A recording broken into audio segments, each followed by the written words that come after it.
Johnston. I am the undergraduate lead of the Digital Humanities and Literary Cognition Lab for the DHLC. And today I will be starting our presentation on the exhibit that we are all here to see and the conference that we are here to attend. We're going to discuss how we have made this exhibit and how it's happened over the past 3 to 4 years, and also how that kind of has served as its own form of creativity for our team over those few years. So just for a little background about the piece, or not the piece, the exhibit, what we wanted to really study was how diverse communities turn to creative outlets to process individual and collective trauma during COVID-19. So this was a very lofty goal, and we'll go through how people on our team started to figure out how we reach out to diverse communities, how we process all these artworks. But what we ended up getting was over 2,000 digital submissions from local, national, and global communities. So not just East Lansing, not just the US, but people all around the world. And what we have are not only the art pieces that they created during the pandemic or whatever creative expression that they did, but we also have the stories that go with them. So the stories of how they made the piece, what they used to make the piece, why they did it, what they were responding to. We have context for every single piece. And we also collected, obviously, metadata about each of them, including demographics. And we wanted to use this combined art and stories related to the art to show how engaging with art can help us push back against systemic disparities of the pandemic. I'll pass it on to another lab student. Hi everyone, my name is Abigail. So outreach started in 2020 and endured until 2022. We mainly reached out via cold emailing people, and not just artists. We tried to reach out to everyone, because everyone was creating during the pandemic, not just artists. We reached out to community leaders, professors, students, and just everyday people just trying to do their best. We also really tried to make the focus of our outreach primarily marginalized communities, such as the LGBTQ community, the Black, Indigenous, people of color, the Latinx and Chicanx communities, and also people who have experienced disability, either during COVID or throughout their lives, to try to uplift their voices during a time where they may be even more buried. Now, I'm going to pass this on to another member of the lab. Hi everyone, I'm Marissa. So basically for creativity in the time of COVID-19, some of the research focuses were to highlight the experiences of social isolation that many of us collectively experienced during the pandemic. And that feeling of social isolation was further exacerbated by health inequities, and so we wanted to highlight those experiences. And then also we wanted to focus on cultural interventions that emphasize disability justice and accessibility for everyone. And then another focus was to have outreach to diverse communities, and many artworks actually showcase the artists' social justice concerns. And so another thing that we wanted to look at was cross-cultural comparisons within and between archives. And there are some upcoming exhibitions that we had in Detroit, Lansing, and Boston, and those are really just to center the social justice and disability studies along with medical humanities. And so those are our main research focuses when coming up with this project. Hi, I'm Esther. On this slide there is an art piece called The Great Toilet Paper Crisis by Donna Schuritz, and it says thankful with toilet paper rolls, empty toilet paper rolls strewn about, hung from a larger paper towel roll that says Great American Lockdown on it. So while we were going through this project and assembling it together, we were noticing patterns in the work. We collected a diverse array of art that was created by many different artists, both those that consider themselves professional artists and those that do not. And creativity during this time took many forms, and it also takes many forms throughout our exhibit and the art that we were collecting, such as pictures people took on their walks, as well as more formal art pieces like paintings. some of the patterns we noticed were art being used as a healing tool to deal with all the mental struggles that were brought about, as well as the physical struggles that people experienced at the time. Art as a reflection of many people's changing identities as they were dealing with the global pandemic and all the effects that that had on their lives. And art as a way of expressing community identity or promoting social justice in the way that many of the art pieces that we have assembled either deal with people's use of community and how that helped them during the time of COVID-19, or how the lack of community that they experienced affected them. Awesome. So over the course of this project, we've conducted a series of satellite exhibitions at universities with partnerships across the country that have explored and emphasized different accessibility measures within exhibition spaces. So our first exhibition was August of 2023 with collaboration with the University of Buffalo. We focused on LGBTQIA+ and BIPOC artists. And we also had a lot of engagement with the local engagement center. Next, in September of 2023, we collaborated with the Air Force Academy in Colorado. We wanted to expand on our previous exhibition by including artistic resources such as informational placards and workshops. This kind of helped us to work with and educate our audiences on disability studies while also celebrating the value of a diverse set of bodies and minds in this kind of Air Force military space where traditionally disability is not always talked about or recognized. And then our final satellite exhibition was at Washington St. Louis in October of 2023. This was focused on medical humanities, specifically like the experiences of healthcare staff during COVID-19. We also, in this, involved the local community through outreach to various local groups. The location of this exhibit was also in the Washington Medical School. So this had a lot of cross traffic from medical students, teachers, medical staff, the public, and prompted a lot of conversations and questions between a large variety of people. And then, of course, there is this exhibit that is here at MSU right now, multisensory, accessible exhibition. And we wanted to also have those like workshops, panel discussions, and just be a culmination of everything we've learned from the satellite exhibitions that we have already conducted. Hi everyone. So because our lab is focused on the intersection between art and humanities and medicine as well as health, an obvious next step for us would be to go into hospitals, those places where medicine is, and display the arts there.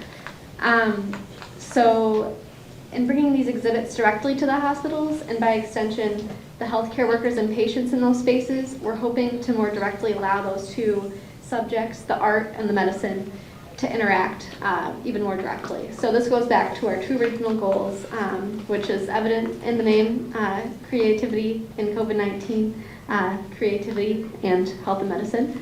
So our exhibit themes are going to be pandemics, community and social change, pandemic burnout and the art of mental health, redefining the first responder, whose body pays the toll, and healing through memorialization and remembrance.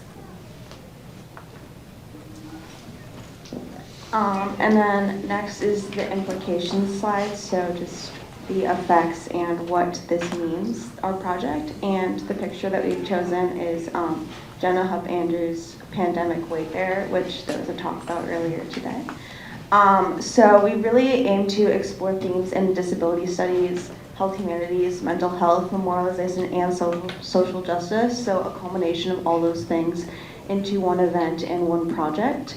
And we wanted to see how we could reach a broader audience than the traditional museum setting. So just have it in a place that is more accessible for everyone. And we are working on a website right now that would be, everybody gets to see the art and hear about it, and online, so just a more accessible space than an actual like setting, museum setting, where someone may need to travel or anything like that. And we want to connect diverse communities in their commemoration of lives lost and reflection on their COVID-19 experiences, which is what we aimed to do with this exhibition. Okay. Thank you. If you want to scan the QR code, that's our website, and you can follow us on Instagram for our project updates and things like that.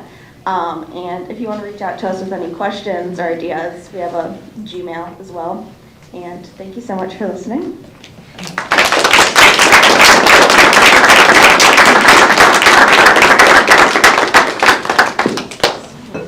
Do we have time for Q&A?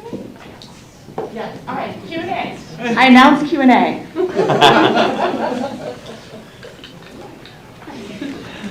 We know everything.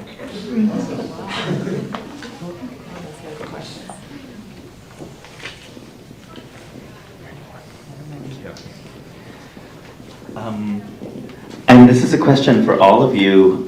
Just wondering, personally, what impact this project had for you? Because we've heard about all the different communities, but what was the impact for you working on this project?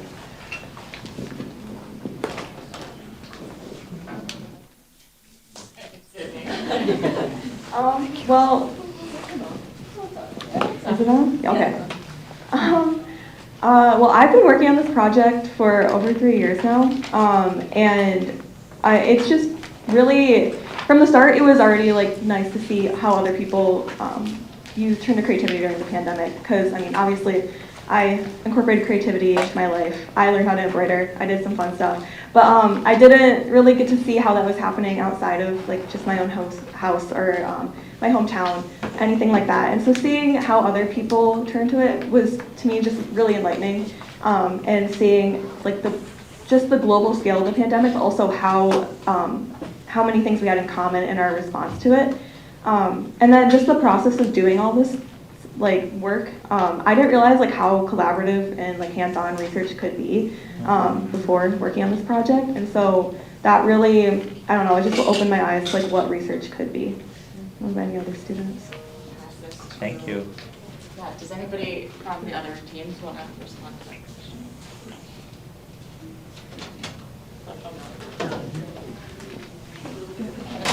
Oh, sorry. I can't. Yeah, I shouldn't do this. So I'm relatively new to the lab. I've only been here since the beginning of the semester, during summer semester. But I was able to be part of the accessibility team. So I don't think I really truly realized at all the full extent of what goes into making something truly accessible. You can say that a building has like the doors that have the blue buttons, that you can press, and like sure, somebody might be able to get in.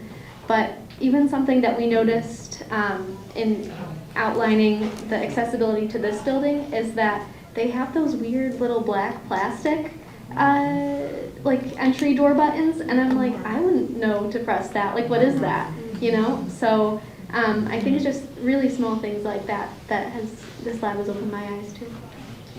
Thank you. Yeah. I'll just respond a little bit to that, because Oh, I see you're going to, yeah. I'm an alum, so I was here since day one, and I know, I think when all of us just went online, we were all trying to do something. All our professors were trying to do something, and then Natalie came, and she's like, oh, some people burnt this guitar and rebuilt it, and I was like, oh, we were writing like different essays on our experiences and things like that, and that's when we thought to do this. And the more we sort of thought about it, the more people we talked to, we realized that we were not alone. I think the biggest thing that this project did for most of the students and all the collaborators, the artists, the people who worked on this, was sort of creating this community of care to each other. I know a lot of people who who are alums who graduated, who were actually working on this during the pandemic and thinking about all of this. It was hopeful because we were thinking of a post-pandemic era while we were thinking of this. But I think the biggest thing I personally got was being in the pandemic, isolated, but also together in a community. We supported each other.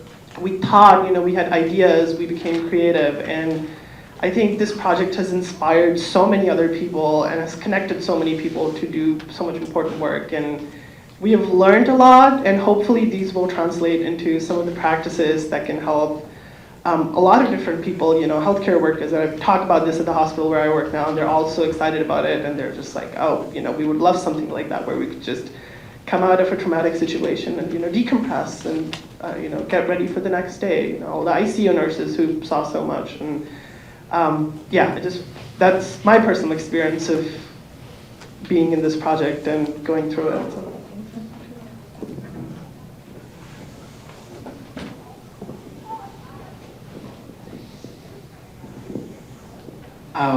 Just to continue answering this question of what it meant to me personally. I think about, and I mentioned this a little bit with the trans elder that what we were working on for level 2 of trans folks walking. When we first started working with her, she said something that I've heard. I've worked on oral histories and those sorts of things for a long time, well before the pandemic too. And one of the things that I hear all the time, almost every time you interview somebody in a community, what you hear from them, the first thing is, well, why would you want to interview me? Why would you want to talk to me about this? And what I hear in that is I think that there's almost a way that we're conditioned to think that our story isn't interesting, or why would somebody want to, hear my story, right? And what I think I see in so much of this project is that this sort of continuing refrain in every piece of art and everything that you see across all of these exhibits is that these stories do matter, right? I was reminded of this too in this panel with that fear of when you've lost someone that they're going to be forgotten. What I hear in that is a fear that their life didn't matter, or that their story didn't matter, and so it's going to be forgotten. And so what I see in all of this art in this project is that those stories do matter, and they will be remembered, and that we can come together and celebrate these stories, and people want to hear them, because I think when we hear them, we hear ourselves and learn more about ourselves too.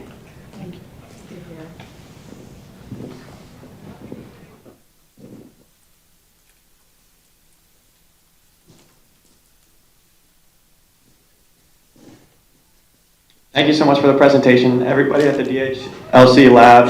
And I had a general question.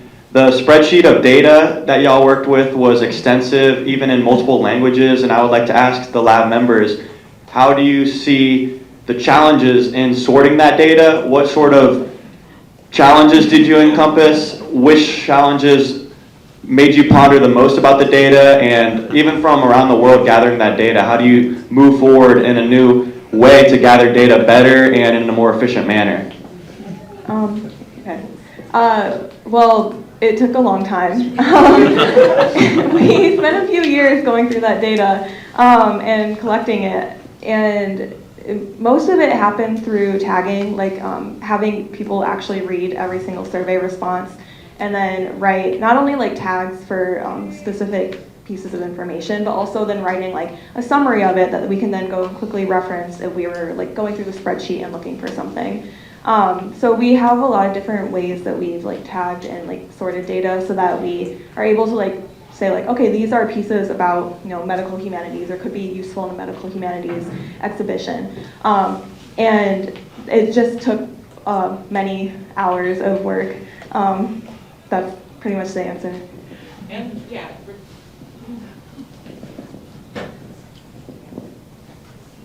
I was just going to say, for translation, we used a number of tools, but we got an actual physical translator for a lot of the South Korean pieces that we were able to gather and exhibit. And a student that was particularly fluent in Spanish was translating a lot of those works, but also we had to turn to Google Translate in a lot of cases, and we were really uncomfortable with that. And so, yeah. But that was really, when you have 2,000 works coming in from all over, that was really what we were able to do. I have a question for marked by COVID and for Amtrix, which is about aesthetics. I would really deeply appreciate to hear more about the aesthetic choices that you made and how they related to the kind of ethical concerns that you were bringing to your choices.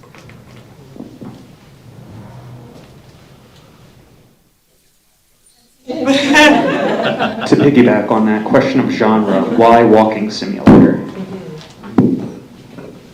Yeah, those are two really good questions. I mean, I think that our initial sort of aesthetic considerations were, we wanted to make sure that the game that we made would be playable on lots of different devices. Mm-hmm. So we actually didn't want it to be super intensive graphically. We weren't looking for high fidelity graphics or anything like that, because that just wasn't the point of what we were doing, and it actually would have made it less accessible in a bunch of ways, I think, to the people that we actually want to be able to access it and play it. And so we went for things that were, lower res in some ways, and used a decent amount of we used Unity to make it, and Unity has all sorts of different asset packages and things like that can help make your game smaller too. So like you don't have to have a great internet connection, you don't have to download a massive file and play it on some really high-end device. And it's also, I would say, well, no, this is getting a little away from aesthetics, but just thinking there about access, that like when we release the game, we're releasing it with a pay what you want or pay what you can sort of model. It's free to download, but if you want to chip in for further development in the future, great. Well, that's awesome. The question of why a walking simulator, I guess part of it was, and this is a really unsatisfying answer, I'll follow it up with something more satisfying. The unsatisfying answer was that these are the games that I study and am most interested in. I think that was probably what primed me to think in those terms. I think the more satisfying answer is that these are games that they're very narrative-based games that they put you in this sort of curious, disembodied embodiment where you're first person, right? So you're walking around the space, but you don't actually have a body. You don't see your hands or anything. And so it sort of primes you to be this character, but also to imagine that character however you want to, right? Because all you get is you get their narrative and you get their voice. But what that character looks like, how they move around the space, all of that's left up to the player to sort of decide for themselves. And I guess that satisfying answer also, I have to admit that was sort of a serendipitous discovery for us. Our play testers were flagging that for us, and we were like, that's great, let's keep doing that. Yeah, I hope that answers the questions. I'm going to stand at the back so I'm surrounded. As I mentioned, it was really an iterative process, and I'll have to ask, because when I joined, the community had already settled on the spiral design. It looked quite different. And then when we were working with the AR developer of the lens at Snapchat, we showed different iterations of this, and I remember one of the very first ones that I loved, but it didn't resonate, I think because it was a little too morbid with people who were experiencing severe bereavement. It sort of looked, it was much more diffuse, and they rose up out of the ground, and Ben, the developer, sent us the first video of it, and I was thinking, oh, this is so ghostly, and that didn't resonate, right, with the community members, and so there's such a long story about this that I want maybe for dinner, but one of the things that we talked about a lot with the spiral too was, it was after the design had been selected, but we talked a lot in the meetings about some kind of figure that allows for a sense of continuity, and it had to be something that could look monumental as well, and really the idea of being able to wrap it around something, I think, I'm remembering went into a lot of those conversations, that idea if we could wrap the Washington Monument in these spaces. was something that was so powerful. I think too there was an element of thinking about, I know that the core leadership originally was based mostly in Arizona. They were all over. There are hubs in like 8 or 10 different states, but they're, because Arizona was the world hotspot of COVID in June 2020, so many of the core leadership were there, and they were talking about how it reminded them of dust devils. There was something that was really like linked to the that like natural world that I saw for the first time when I was there. But I'll follow up with Kristen and give you like a full, I'm sure she has a full report of what happened before I was involved. So I have to say that our panel needs to be done. But this was absolutely fantastic, and can we just raise a round of applause for our speakers?